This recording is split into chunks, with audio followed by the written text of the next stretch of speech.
Assalamualaikum warahmatullahi wabarakatuh. Perkenalkan, nama saya Kurnia Madeliati, guru matematika di SMA Negeri 3 Sungai Raya, Kuburaya, Kalimantan Barat, calon guru penggerak angkatan 11.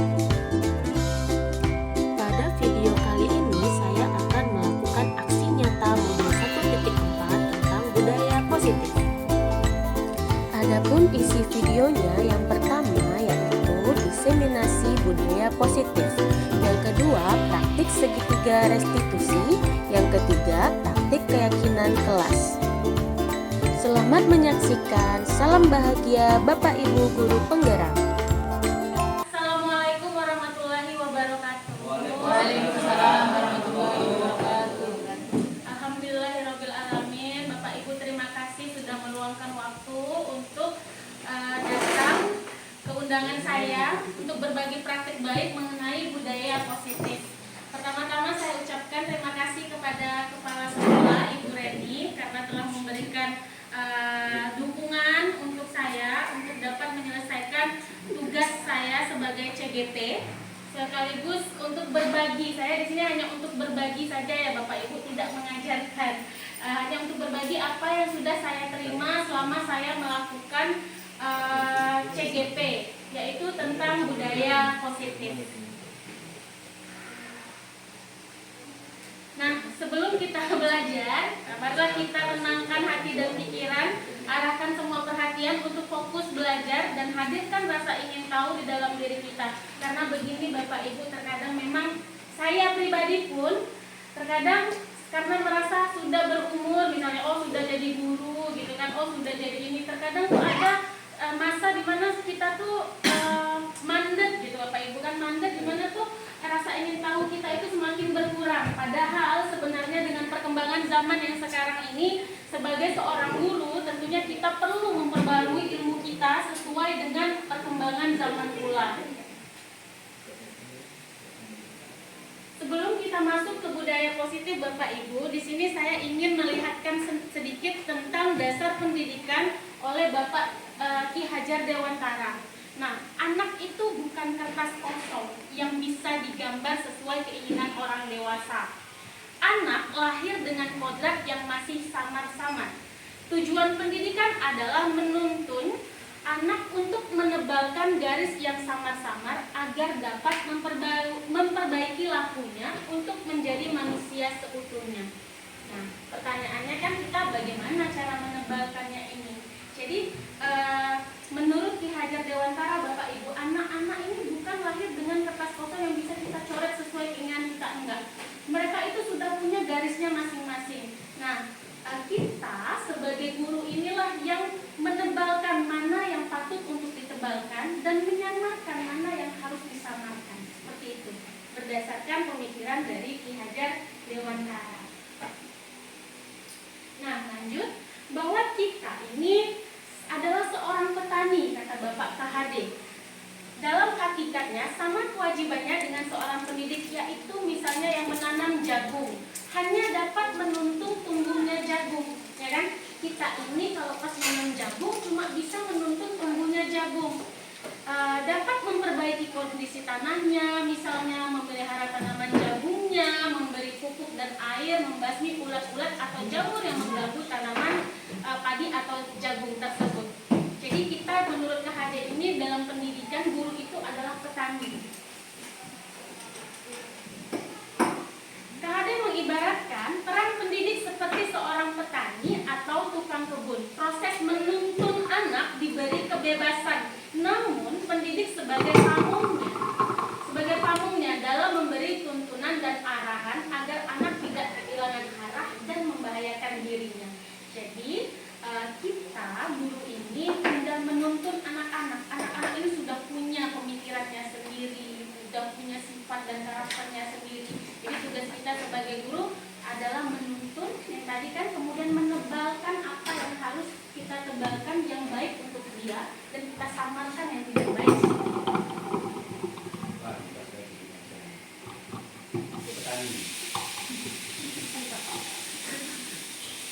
Baik, menuntun. Maksud pendidikan itu adalah menuntun segala kekuatan kodrat yang ada pada anak-anak agar mereka dapat mencapai keselamatan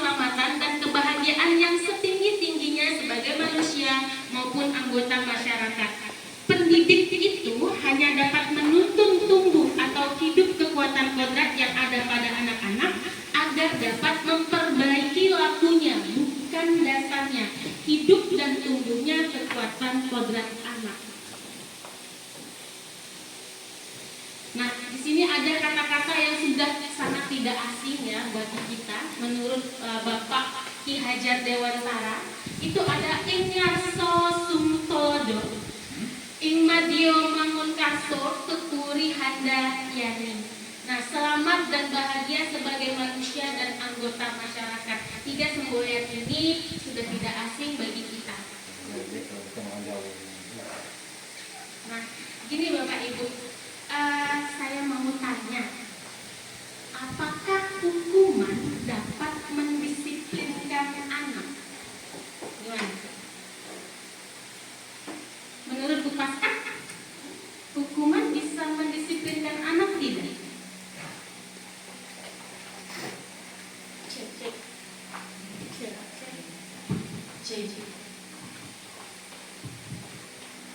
Pertanyaannya kan adalah apakah hukuman dapat mendisiplinkan anak? Jawabannya bisa ada di opsi menurut saya, bisa iya, bisa tidak. Namun yang paling tepat itu bukan hukumannya sedang harus kita putuskan, tapi bagaimana cara tersebut bisa berdampak ke anak sehingga hukuman ataupun itu namanya bisa membuat anak itu lebih disiplin dan sadar akan kesalahannya. Menurut saya seperti itu. Terima kasih. Selanjutnya ada pernyataan pemberian hukuman dengan hal positif seperti membaca atau membersihkan halaman sekolah dapat meningkatkan disiplin anak. Menurut Pak Saril, apakah Bapak setuju dengan pernyataan nomor 2? Pemberian hukuman dapat dengan hal positif Seperti membaca atau membersihkan halaman sekolah itu bisa meningkatkan disiplin anak.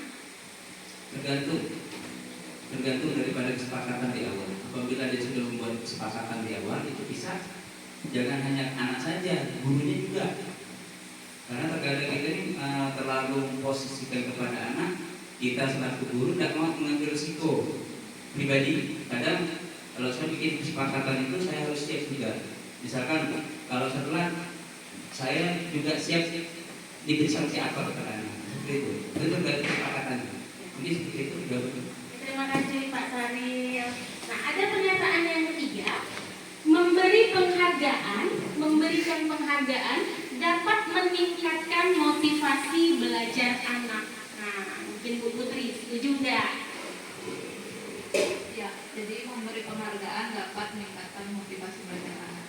Ini kebanyakan sebagian besar memang penghargaan ini bisa memotivasi belajar anak. Kenapa? Karena dengan misalnya dengan penghargaan itu bisa jadi pemantik untuk anak biar dia bisa mencapai tujuan penghargaan itu tadi. Baik, terima kasih Bu Putri. Nah, kenapa ada beberapa pernyataan ini? Karena memang kita sebagai guru mungkin sering ya Bapak Ibu kan mungkin berpendapat mungkin oh ya biar anak disiplin mungkin kita butuh memberikan hukuman misalnya. Kemudian memberikan hukuman hal positif seperti membaca dan membersihkan halaman sekolah bisa meningkatkan disiplin anak. Atau saya pribadi misalnya sangat sering ya bahkan memberikan penghargaan ya kan, entah itu dalam bentuk kata-kata, sanjungan ataupun hadiah kecil-kecilan, reward, atau kalau di anak-anak kelas bawah itu kita biasa dengar ada pemberian bintang ya kan. Oh ini ya, kalau udah melakukan hal baik dapat 1 bintang, kemudian apabila balas dengan hati dapat 1 bintang. Nah, itu dapat meningkatkan motivasi belajar anak. Nah, tapi kita mau lihat dulu nih, apakah benar hal-hal yang sudah kita anggap wajar itu benar gitu. Seperti pemberian penghargaan, apakah memang dapat meningkatkan motivasi belajar anak atau nyatanya nanti bisa mempunyai efek jangka panjang misalnya, kita nggak tahu kan. Nah, saya pribadi pun sering banget nih Bapak Ibu untuk memberikan penghargaan, baik itu barang, ucapan, tindakan, itu sangat sering. Nah, dan mari kita sama-sama melihat apakah benar motivasi ini bisa meningkatkan motivasi belajar anak tanpa ada efek jangka panjang. Nah, itu. Lanjut.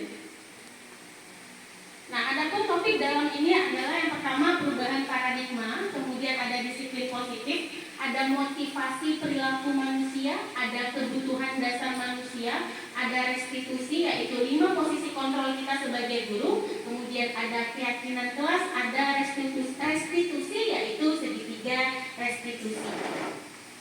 Ini rata-rata kalau manusia berarti kita fokusnya kepada peserta didik, ya kan? Seperti ini.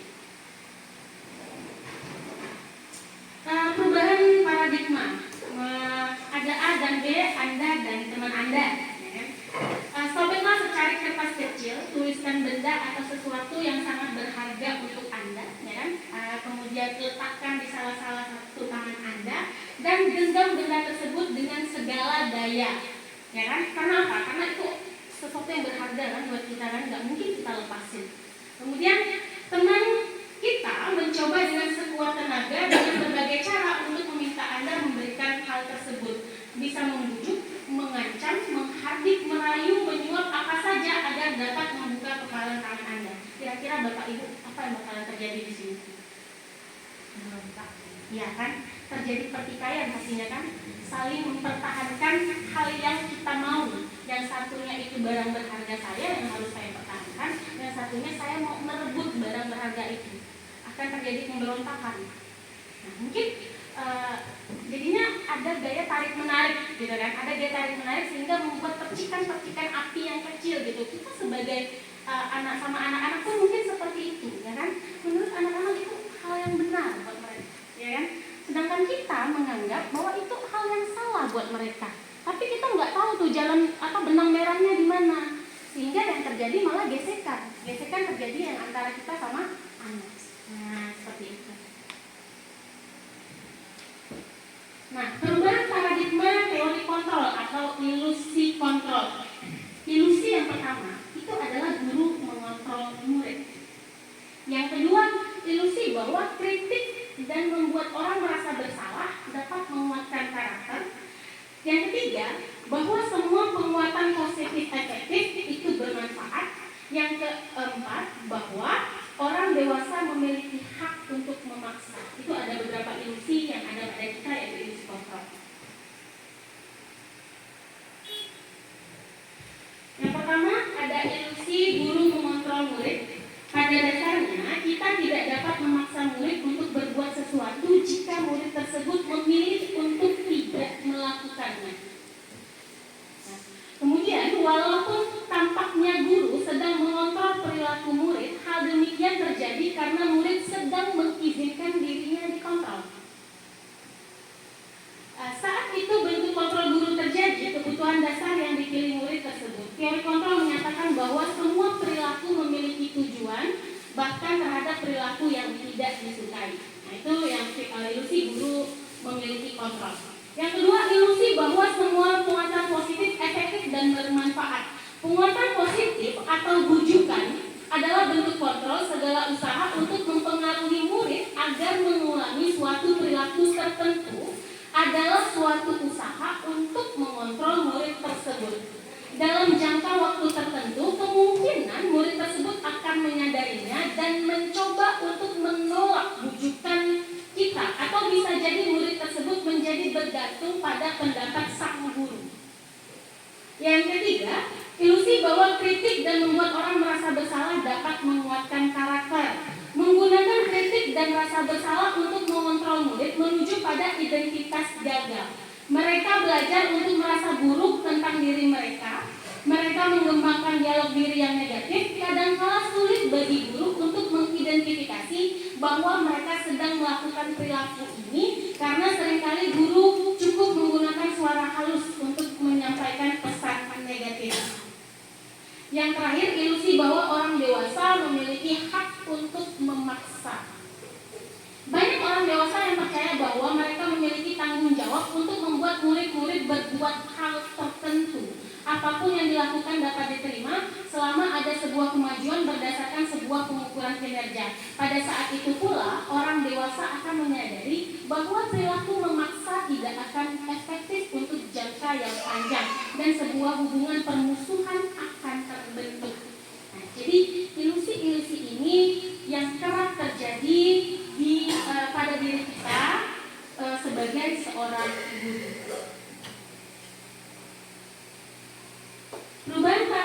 stimulus respon teori kontrol. Siapa sesungguhnya yang memiliki kontrol? Ada stimulus respon, ada teori kontrol. Realitas di stimulus respon bahwa realitas atau kebutuhan kita sama, sedangkan di teori kontrol kebutuhan kita berbeda. Kalau di stimulus respon, semua orang melihat hal yang sama. Kalau di teori kontrol, setiap orang memiliki gambaran yang berbeda. Kemudian kita mencoba mengubah orang agar berpandangan sama dengan kita kalau di stimulus respon, sedangkan di teori kontrol semua perilaku memiliki tujuan. Orang lain bisa mengontrol saya, hanya Anda yang bisa mengontrol diri Anda. Saya bisa mengontrol orang lain, Anda tidak bisa mengontrol orang lain. Pemaksaan ada pada saat bujukan yang gagal, kolaborasi dan konsensus menciptakan pilihan-pilihan baru. Mode berpikir menang atau kalah, mode berpikir menang-menang. Ya, kita masuk ke disiplin positif. Nah, konsep disiplin positif, kebanyakan orang akan menghubungkan kata disiplin dengan kata tertib, teratur, dan kepatuhan pada peraturan. Kata disiplin juga sering dihubungkan dengan hukuman, padahal itu sungguh berbeda. Karena belajar tentang disiplin positif tidak harus dengan memberikan hukuman. Justru itu adalah suatu alternatif terakhir dan bahkan tidak digunakan sama sekali. Itu konsep dari disiplin positif. Nah, sebagai pendidik, apa tujuan kita? Ya kan, pastinya menciptakan anak-anak yang memiliki disiplin diri sehingga mereka bisa berperilaku dengan mengacu pada nilai-nilai kebajikan universal dan memiliki motivasi intrinsik, bukan ekstrinsik. Jadi kita sebagai guru itu pastinya berharap anak kita itu mempunyai sikap yang disiplin. Kemudian motivasinya itu Bapak Ibu dari dalam dirinya, bukan dari luar. Karena apa? Motivasi dari dalam diri itu tetap akan lebih menang dibandingkan motivasi dari luar. Tujuan utamanya adalah agar anak mampu memahami tingkah lakunya sendiri, berinisiatif dan bertanggung jawab atas apa yang mereka lakukan, menghormati dirinya sendiri dan juga orang lain, atau dengan kata lain menanamkan proses pemikiran dan perilaku positif yang akan menjadi kepribadian anak kelak.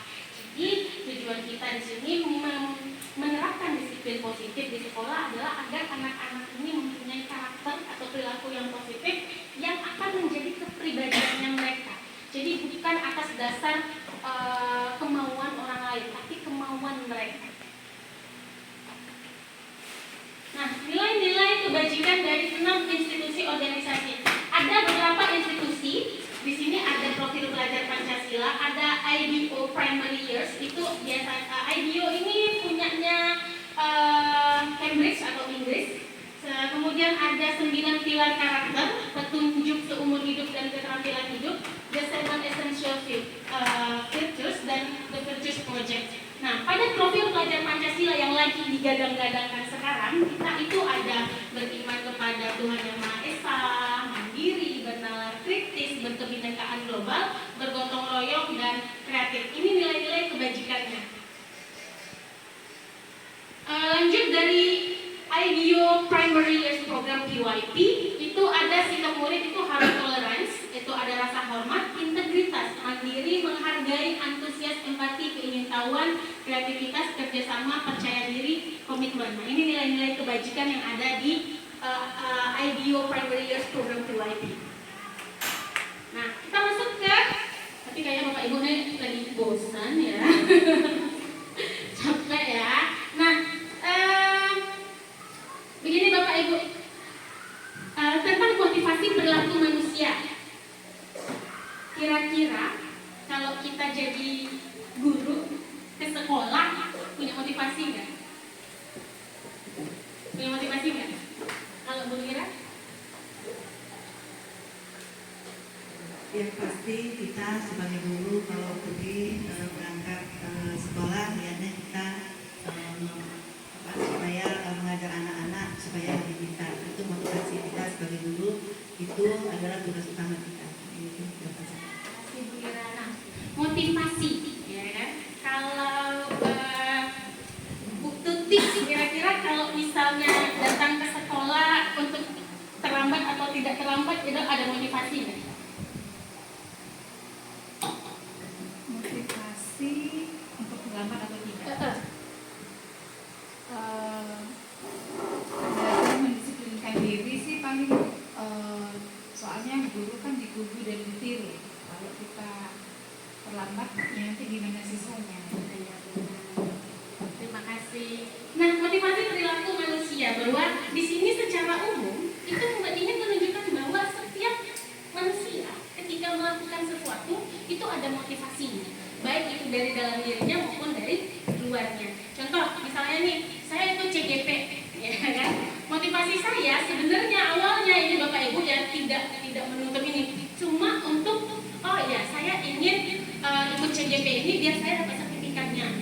Ya kan? Itu motivasi awal. Ternyata semakin kesini, semakin belajar, ternyata ada motivasi lain yang masuk.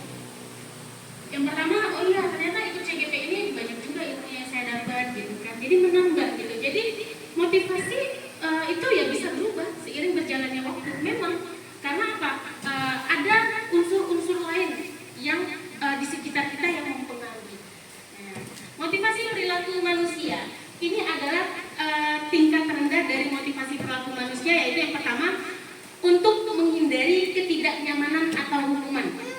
Jadi manusia melakukan sesuatu itu motivasinya ada yang pertama, yaitu untuk menghindari ketidaknyamanan atau hukuman. Misal saya datang ke sekolah ini adalah tidak terlambat, itu karena saya tidak ingin dihukum Bu Reni misalnya.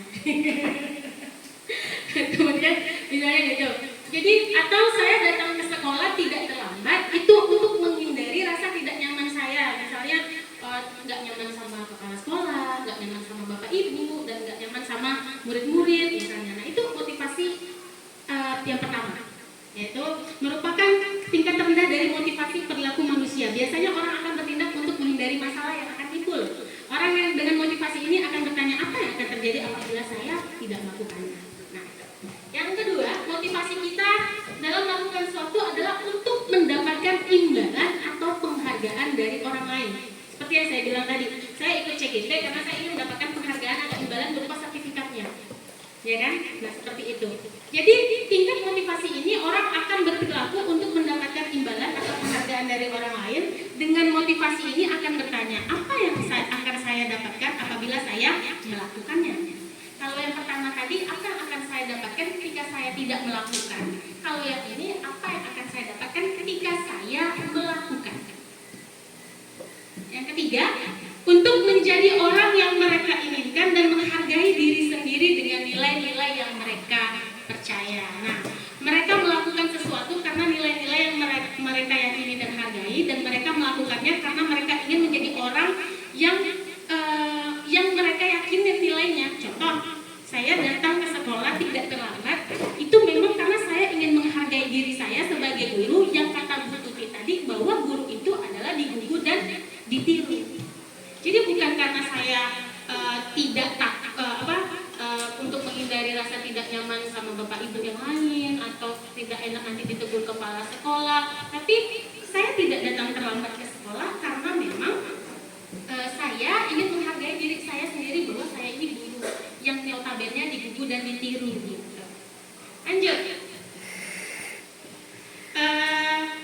Tujuan dari disiplin positif adalah menanamkan motivasi yang ketiga pada murid-murid kita, yaitu untuk menjadi orang yang mereka inginkan dan menghargai diri sendiri dengan nilai-nilai yang mereka percaya. Nah, kita sebagai guru itu tujuannya dalam disiplin positif ini adalah membentuk anak-anak kita itu.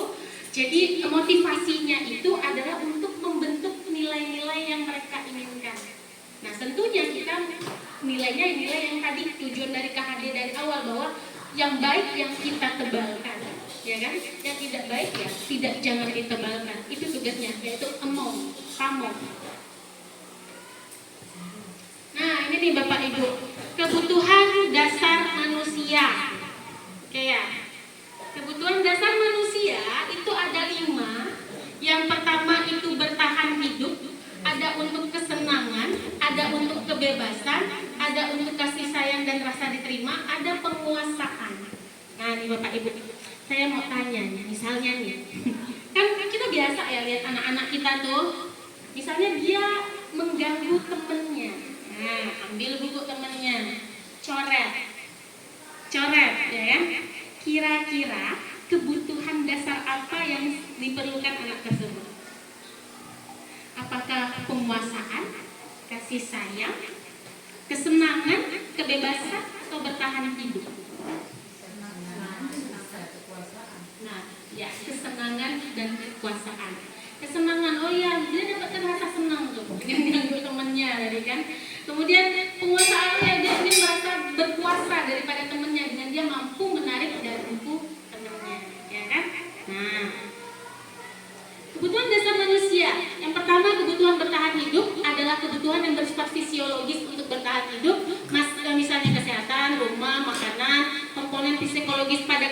ini meliputi kebutuhan akan perasaan aman, cinta dan kasih sayang. Nah, ini Bapak Ibu.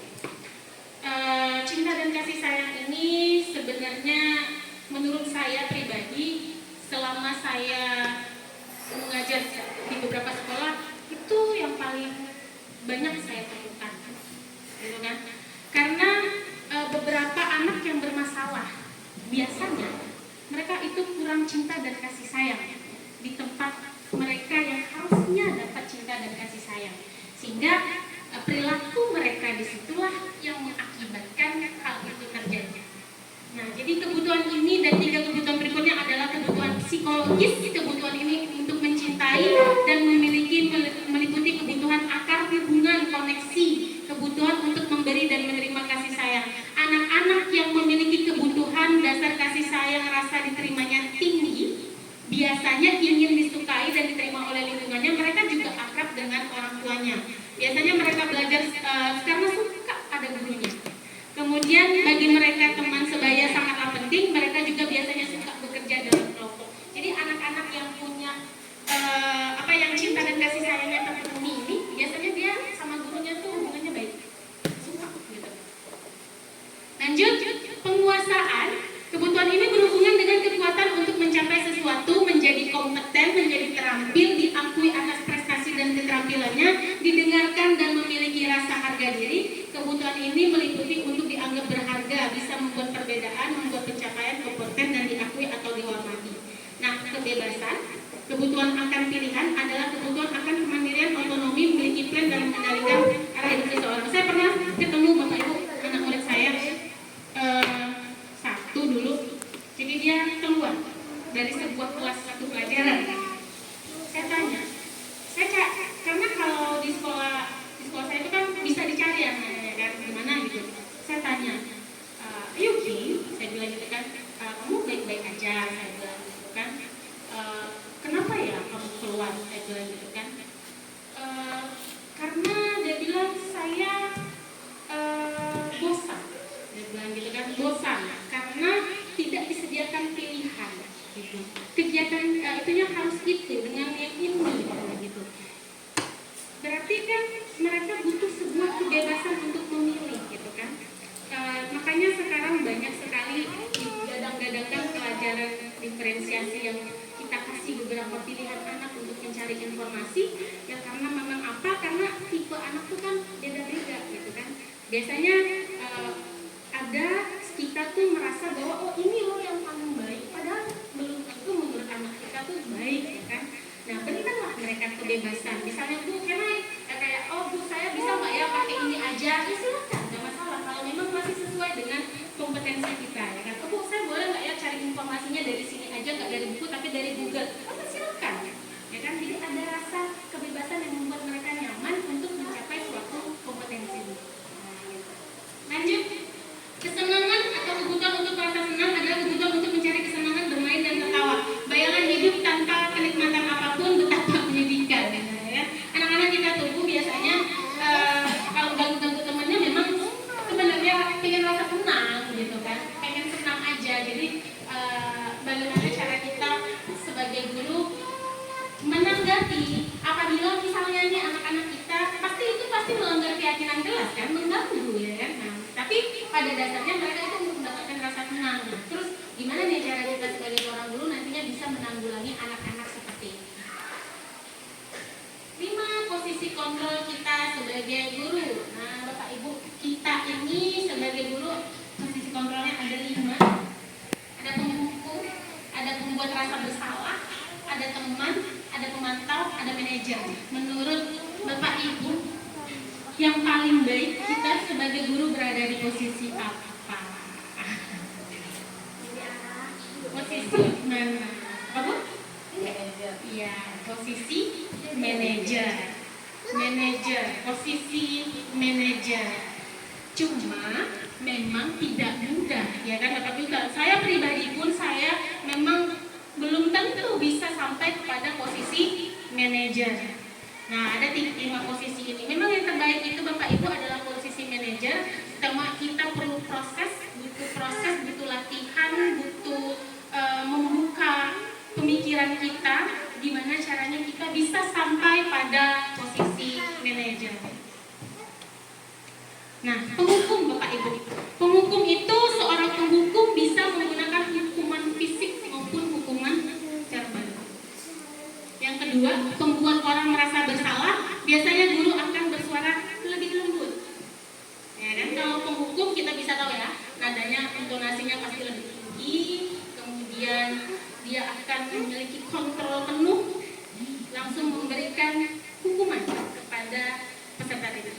Maksud ada teman, yaitu guru pada posisi ini tidak akan menyakiti murid, namun akan tetap berupaya mengontrol murid melalui persuasi. Nah, itu teman posisinya. Biasanya rata-rata kita itu biasanya berada di posisi 2 sama 3 ya, karena sering gitu kan. Kemudian 4, monitor atau pemantau, yaitu mengawasi. Yang terakhir adalah manajer, di mana respon yang menunjukkan tanggung jawab guru dalam posisi terakhir. Manajer adalah posisi mentor, di mana guru berbuat sesuatu bersama dengan murid, mempersilahkan murid mempertanggungjawabkan perilakunya, mendukung murid agar dapat menemukan solusi atas permasalahannya sendiri. Nah, jadi memang posisi kontrol yang paling harus kita hindari itu adalah nomor 1. Kemudian biasanya kita sekarang ini biasanya berada di posisi 2, 3, dan 4. Dan untuk ke posisi manajer memang kita perlu berlatih, membuka diri, membuka pikiran. Itu kata fasilitator saya. Lanjut. Nah, jadi ini nggak perlu lah ya, minyak.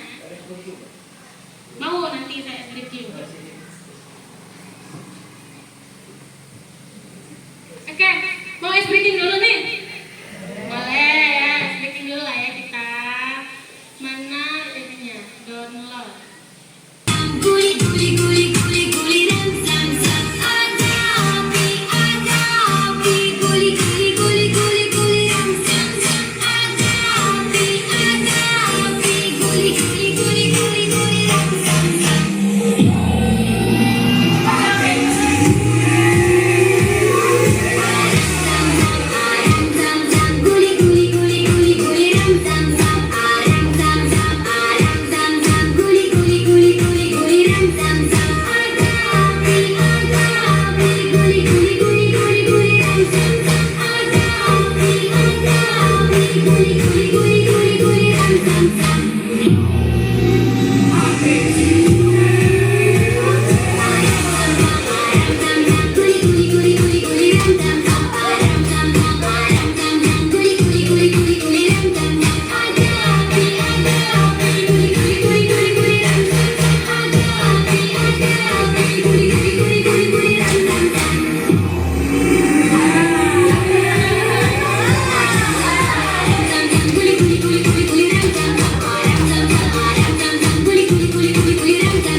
Keyakinan akan lebih memotivasi seseorang dari dalam atau memotivasi secara intrinsik.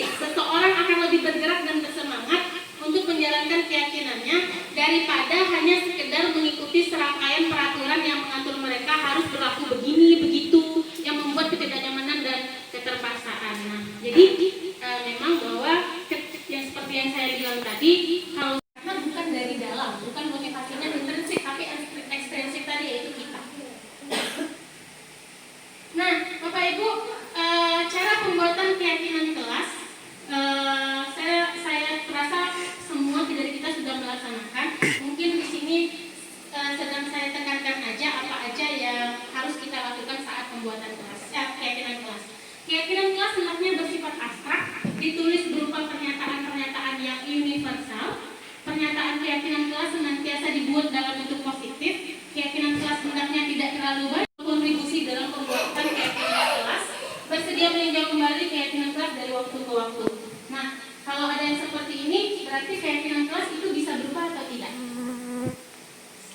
Bisa, ya, bisa. Keyakinan kelas itu bisa berubah, tapi bukan kita mengubah secara satu pihak. Itu ketika mengubah, kita ubah lagi sesama dengan anak-anak. Kita lihat, misalnya nih, keyakinan kelas kita ada 2. Ternyata belum bisa memberikan dampak atau kegiatan yang menurut kita membaik. Berarti kita perlu tambahin lagi, misalnya tanya anak-anak, ternyata kelas kita ini begini loh, apa ya yang perlu kita tambahkan agar nantinya kelas kita jadi lebih baik. Nanti tanya lagi anak-anaknya. Ya nggak masalah kalau keyakinan kelas itu berubah dalam waktu tertentu untuk mencapai tujuan yang baiknya tadi. Nah, Bapak Ibu, keyakinan kelas itu kalau misalnya kita buatnya itu berarti harus sama-sama dengan anak. Jadi kita tawarin dulu. Biasanya mereka nyebutnya itu peraturan. Tapi apa yang tidak boleh, yang harus dilakukan di kelas? Pasti mereka bilangnya tidak. Ada kata tidak depannya kan? Bu, tidak boleh tidur, ya kan? Bu, tidak boleh terlambat, misalnya. Tidak boleh. Ada kata tidak lah biasanya kalau saya buat keyakinan kelas itu kan. Biasanya saya minta mereka nulisnya di sticky note. Nah, kasih aja mereka. Biasanya tuh mereka ngomong tuh susah gitu, nggak tahu apa gitu kan, susah buat ngomong, saya juga nggak tahu. Jadi biar mereka lebih bisa mengeksplor, biasanya saya sticky note aja, nih sticky note, ya kan, bagian. Pastinya sebelum buat keyakinan kelas tuh biasanya kita kasih tahu dulu kita mau buat keyakinan kelas, gitu kan. Tujuannya apa? Agar proses pembelajaran kita berlangsung dengan baik. Ya, pastinya apa tujuannya? Nah, biasanya anak-anak lebih susah untuk mengungkapkan secara lisan karena mereka tidak percaya diri dengan apa yang sedang mereka sampaikan. Ya udah, saya ada sticky note, kasih. Habis itu biasanya saya suruh tempel sticky note-nya di depan. Nah, lanjut. Pernyataan keyakinan kelas senantiasa dibuat dalam bentuk positif. Maksudnya kalimat-kalimat tadi itu kita buat kalimat yang membangun. Contoh, kalau seandainya saya buat begini, tidak mencontek, kira-kira kita bisa cari kalimat universalnya. Jujur. Nah, gitu Pak Ibu. Jadi ini, misalnya tidak datang terlambat ke dalam kelas. Datang tepat waktu. Nilai universalnya yang kita bisa buat dalam keyakinan kelas. Disiplin. Kayak gitu, enak kan? Gampang. Pasti Bapak Ibu bisa lah ini. Kan kecil Bapak Ibu. Lanjut ya. Nah, lanjut ada istilah segitiga restitusi. Bukan segitiga sama kaki, Bu. Segitiga restitusi. Mungkin saya gedein ya biar kelihatan. Nah, kata Bu Sri ini ada segitiga sama kaki. Ada yang namanya segitiga restitusi Bapak Ibu. Sebenarnya mungkin kita sudah sering melaksanakan. Saya yakin kita tuh sering melaksanakan. Cuma kita nggak tahu nih. Oh, ini loh namanya segitiga restitusi. Bahkan saya aja nggak tahu tuh. Ternyata ini tuh segitiga restitusi itu kayak gitu. Padahal kita sebagai guru tuh udah biasa melaksanakan ini. Yang pertama ada validasi kebutuhan, ada menanyakan keyakinan, ada menstabilkan identitas. Nah, ini segitiga restitusi, di mana ini kita kerjakan atau kita lakukan itu saat mengendalikan anak atau pada saat anak bertindak. Nah, ini kita sebut dengan segitiga restitusi. Yang pertama ada validasi kebutuhan. Biasanya kalimat-kalimat yang ada ke validasi kebutuhan ini, kamu tentu punya alasan mengapa melakukan itu. Adakah cara yang lebih efektif untuk mendapatkan apa yang kamu butuhkan? Nah, lanjut. Ada menstabilkan identitas. Menstabilkan identitas itu kata-kata yang biasa kita keluarin itu setiap orang pasti pernah melakukan kesalahan. Biasanya kayak kalau saya kan biasanya, oh ibu juga pernah buat kayak gitu. Nah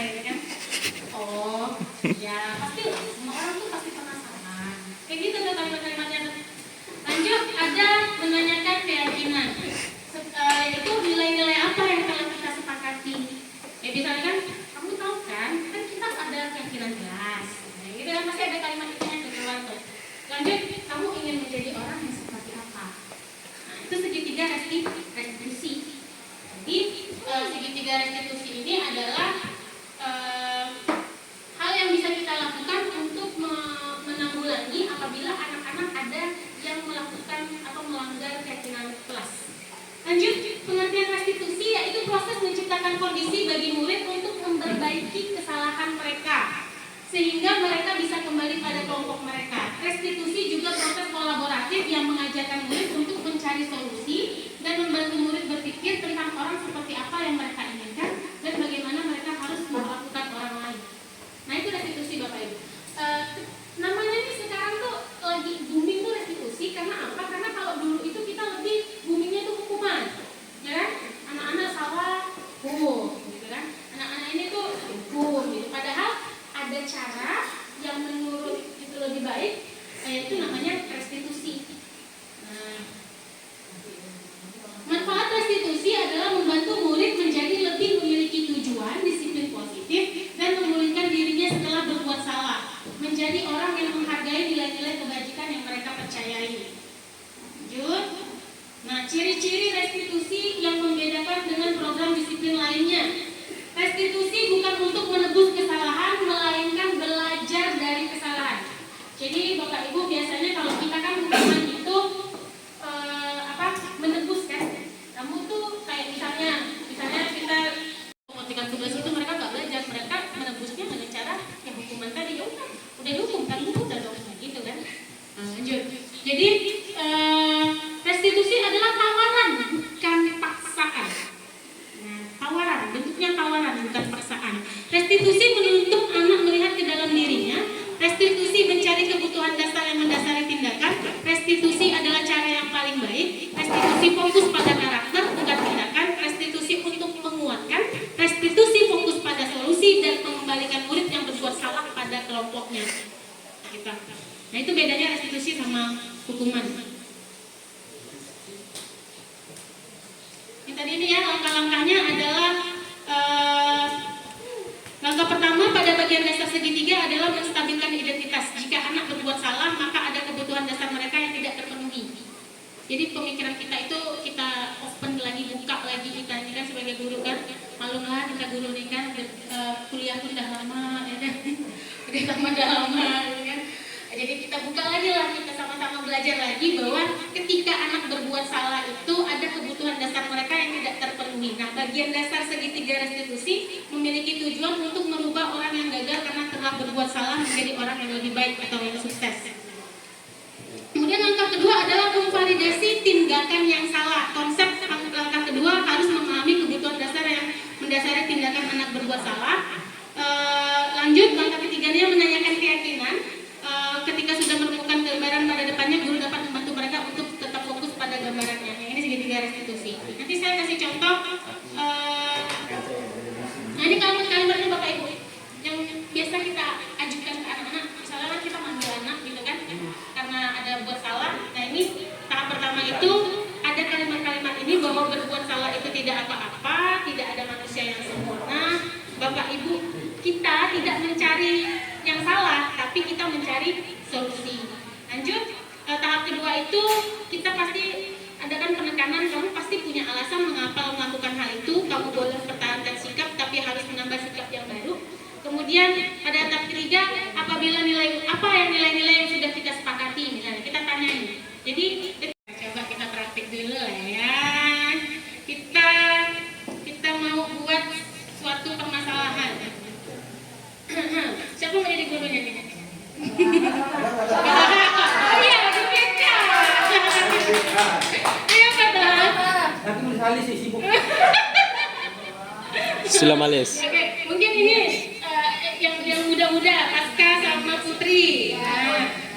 Siapa mau jadi guru? Putri jadi guru. Kemudian Pasca jadi murid. Di sini saya ambil bahwa Pasca ini kesalahannya atau tindakannya adalah misalnya menyobek buku temannya. Nah, ini kan menyobek buku temannya. Nah, kira-kira bagaimana penanggulangan? Mungkin boleh depan kali ya, Putri sama Pasca. Depan aja, pos dulu nak. Pause. Assalamualaikum. Tahu WI. Iya dulu silakan. Nah, biasanya kalau segitiga situasi itu kita sebagai guru tuh nggak langsung kamu ini ya gitu. Tanya dulu ada apa. Nah gitu kan biar dia yang cerita, kita nggak perlu Ada yang cerita. perlu saya bantu? Nah betul. Coba tulis. Bukan perempuan kita enak. Udah dipegang, Mbak. Saya keluar ibu sama teman saya. Kenapa masalahnya? Dia yang mulai duluan, Bu. Terus saya robek bukunya. Kenapa dirobek? Soalnya dia kacau saya, Bu. Gak pada acting aku tuh, Bu.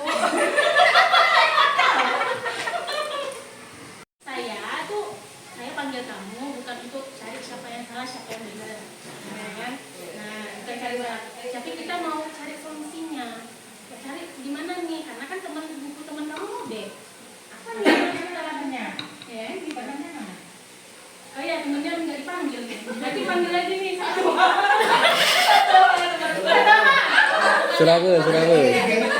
Kan temannya bukunya dirobek. Temannya kecil soalnya, tapi yang kecil dia. Kan mana lah ada dirobek bukunya dulu.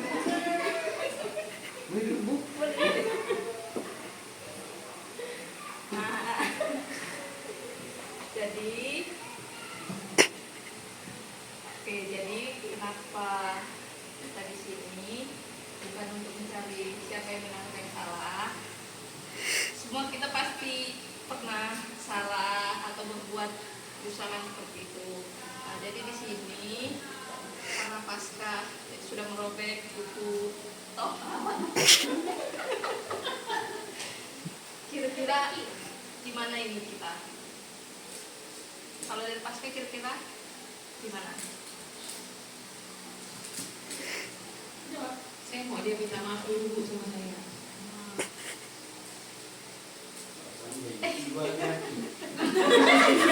Pening dulu ya. Dia awas. Masa enggak maklum perempuan? Pasti ada yang selalu benar. Pasti ada kayak gini nih. Apa dia selalu benar? Nah, pasti ada nih. Ayo berdua saling minta maaf.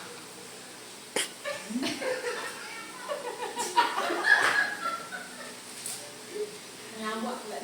Sudah, jadi bisa dimaafkan ya. Jadi untuk masalah bukunya, Bebas Bu. Nah, ditawarin lagi ke mereka. Ini gimana apa? untuk masalah bukunya? Karena kan buku Toha sudah robek. Kalau Toha gimana? Karena bukunya sudah robek kira-kira?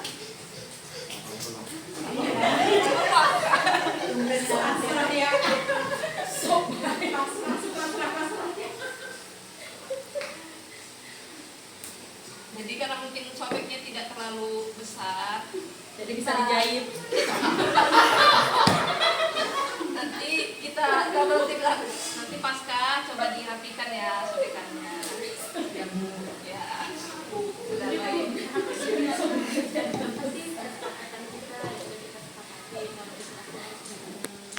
Mulai pembelajaran awal semester lalu kita sudah buat kesepakatan dan diskusi. Pasca kemarin kesepakatannya dalam kelas bagaimana?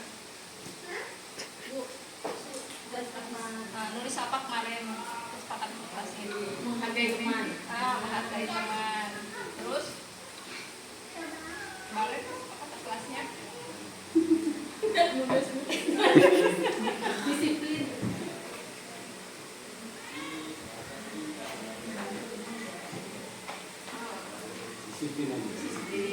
Nah, jadi dengan kesepakatan yang sudah kita sepakati, jangan sampai terulang kembali kejadian seperti ini. Karena kan kita sudah menyepakati kesepakatan kita itu yang kita ikuti, tidak kita langgar. Kan kita sendiri yang membuat. Sudah, Bu. Oke, baik, boleh kembali ke kelasnya masing-masing.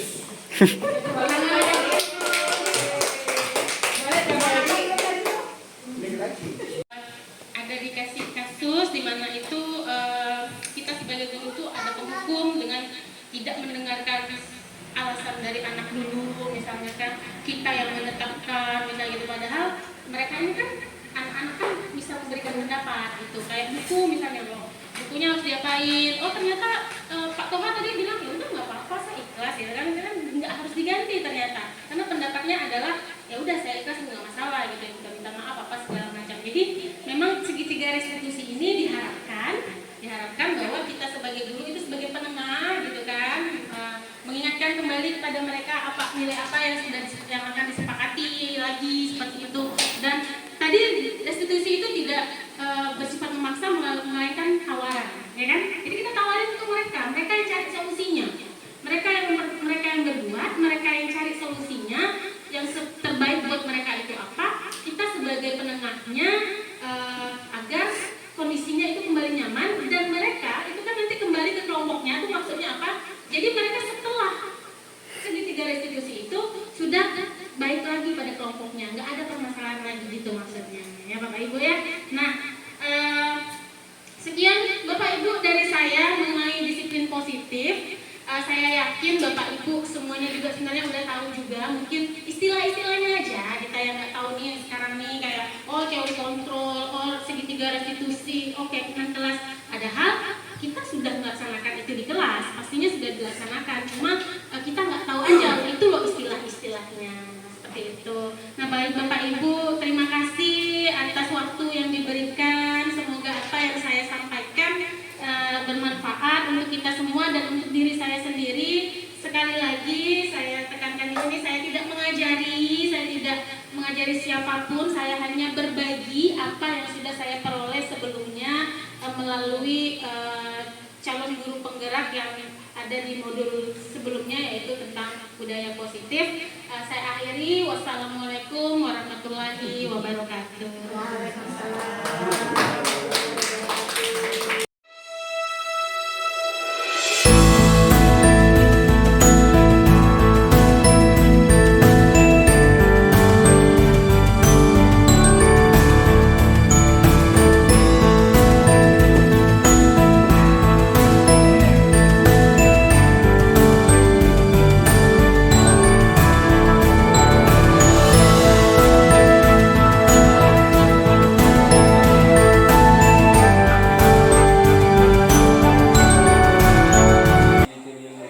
ada pelajaran Pak Joni, jadi Pak Jono jam kos ambil nih mas ambil bola nih kantor, jadi turun ke lapangan, saya main bola, Ricky yang jadi menjaga kiper itu saya undang, Ricky lepas, kemudian Indonesia lewat kena kepala sengaja.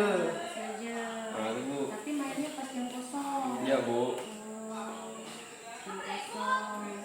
Sebenarnya sih boleh main bola, ya kan? Ibu. Senang gak main bola tuh? Senang Bu.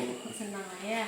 Cuma kalau mau main bola, misalkan jamnya jam olahraga kan? Ibu. Kalau jam kosong tuh harusnya apa yang kita lakukan? Pergi ke pos. Pasti guru yang tidak masuk ada ngasih tugas nggak? Ada Bu. Berarti tidak kerjakan tugasnya. Enggak Bu. Jadi gimana lah? Bisa nggak tugasnya itu dikerjakan? Bisa Bu. Sebenarnya ibu tidak marah kalau kalian mau main bola, mau main apa aja boleh, asal ya kan mainnya tuh di jam-jamnya memang diperbolehkan untuk main. Misalnya mainnya pas jam olahraga ya, Ibu. jangan pas jam kosong main gitu. Nah gimana lah tuh solusinya sama Bu Nesya? Nanti Bu minta maaf ke Indonesia, tak akan ulangi lagi Bu. Oke, nanti minta maaf sama Bu Nesya. Nah sekarang ibu mau tanya, sebenarnya keyakinan kelas kita nih ya kan, di sekolah kita nih apa aja tadi tuh jam kosong sebenarnya harus kemana lagi? Ataupun ke perpus, terus buku belajar. tetap di kelas belajar. Oke ibu itu ya udah tahu kan ya, jadi paham ya. Ibu panggil bukan ibu mau marah, bukan ibu mau nyala-nyalain kalian, enggak, cuma memang itu tidak bersesuaian dengan kesepakatan kita ya, Ibu. kan? Nah nanti habis dari sini langsung minta maaf sama Bu Nesya, ngomong yang baik-baik sama Bu Nesya. Kalau Bu Nesya menyuruh apa atau kalian dikasih konsekuensi apa, ikutin kata Bu Isha ya. Dah boleh pulang sekarang ya. Makasih Bu, minta maaf Bu. Nah, masuk sini, masuk.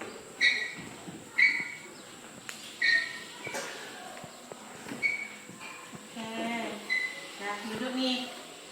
Apa nih? Ibu dengar-dengar ada laporan kalian ada masalah. Boleh nggak cerita sama ibu? Baik, Bu, Ibu. Tiwi ngapa sama Lopi? Kelai kenapa? Cuma salah paham aja. Salah paham. Udah minta maaf belum berdua nih? Udah. Udah. Terus Buku saya, Bu, disobek sama terus. bukunya Saya rusak. nggak terima lah, Bu, ini kok minta bukti. Tiwi gimana nih? Bukunya Nopi rusak katanya. Nopinya mau minta ganti. Jadi dari Tiwi gimana nih?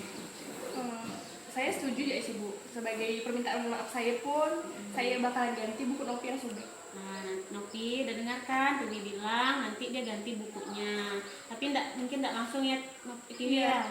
Boleh enggak kasih Tiwi waktu nih Nopi? Boleh.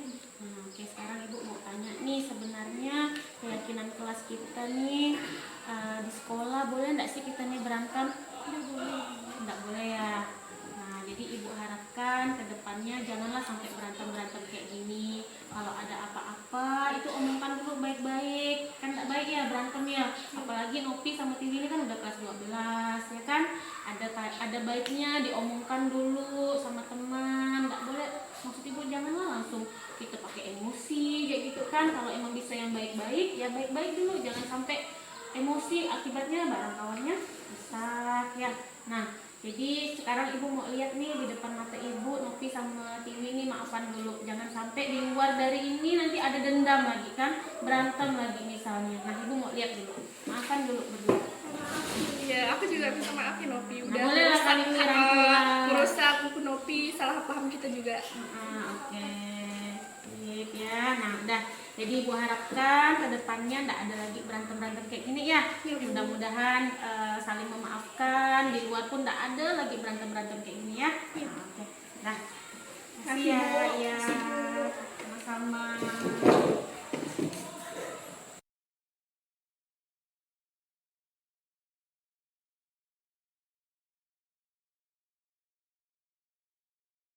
Yang bisa kita sepakati secara bersama-sama itu namanya adalah kesepakatan kelas. Kalau sudah silahkan tempel aja ke depan.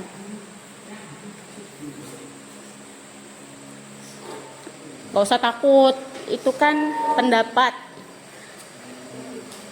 Setiap orang berhak untuk menyatakan pendapat. Diterima atau tidaknya kita musyawarahkan secara bersama-sama. Oke, silahkan tempel tuh di depan.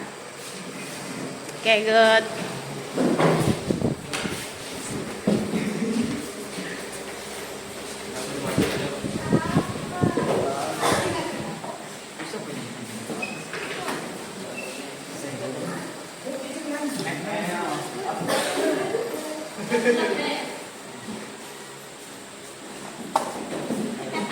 Sudah? Oh, masih ada yang tinggal. Masih ada Kadir. Benar Kadir kan? Ini Kadir. Yang itu Kodir. Yang ini siapa? Faisal. Oke, ini kesepakatan kelasnya. Kita lihat satu persatu.